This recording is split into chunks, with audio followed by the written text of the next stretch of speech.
say hello to your original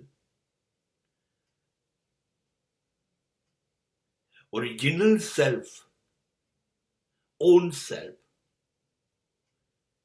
who is staying inside you.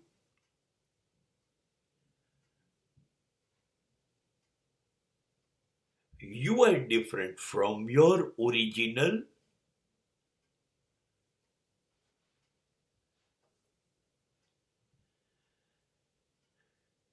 Try to know who are you and how are you and why are you staying and hidden in your heart? Why you are different looking outside?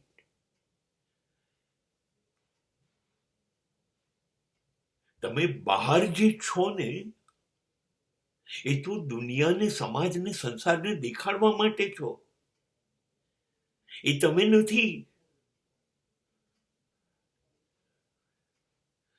તમે કોણ છો એ શોધવું હોય ને તો તમારે તમારી અંદર જવું પડે. એ અંદર છો, છુપાયેલા છો, સંતાયેલા છો, અંદર રહો છો તમે જ. એક નાનકડા બાળક જેવા છો, નિર્દોષ, સરળ, સહજ. वो आप जैसे बोलते हैं बिल्कुल बच्चे की माफिक, નિસ્વાર્થ પ્રેમનો અવતાર. એ છો અંદર તમે. Exactly you are form of પરમાત્મા. ઈશ્વરનું સ્વરૂપ અથવા ઈશ્વરનું પ્રતિબિંબ એ તમે છો. And that is a truth, absolute truth. એ અંતિમ સત્ય છે. તમારે એ અંતિમ સત્ય શું છે એ જાણવાનું છે, જાણવાનું નથી. એને બહાર જીવવાનું છે પાછું. To knowing truth is not sufficient, but live with the truth. પાછું સત્ય જે અંદર તમે જાણ્યું કે આ સત્ય છે, એ સત્ય તમારે જીવવાનું છે. સત્ય શું જાણ્યું? સત્ય એ જ કે હું બાળક જેવો નિર્દોષ એટલે પરમાત્મા છું. આ સત્ય છે.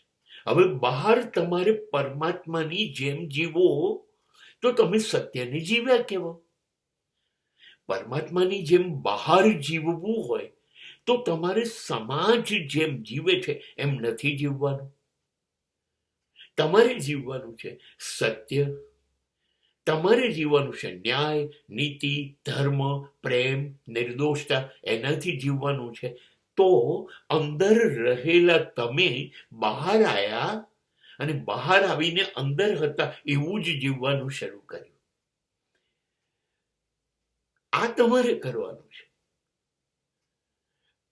To find out the truth, સત્યને શોધો and then live with the truth. સત્ય સાથે રહો. એ સિવાય આ સમાજમાં આપણે જે કંઈ કરીએ છીએ ને એ બાળપણ, યુવાની, કમાવાનું, લગ્ન, સંતાનો, પ્રૌઢત્વ, વૃદ્ધત્વ, આ બધા નાટક છે. We are playing our role. આ બધા નાટક છે, ધતિંગ છે, તમાશા છે. આપણી જાતને પણ છેતરીએ છીએ ને સમાજને પણ છેતરીએ છીએ. ના, એ આપણી અંદર રહેલો માણસ આ નથી કરતો. આ બહારના આપણે જે છીએ એ તમાશાબાજ છે. એને જો ઈશ્વર બનવું હશે તો એને અંદર રહેલા ઈશ્વરને શોધીને બહાર લાવી અને પોતાની અંદર જ જીવતો કરવો પડશે.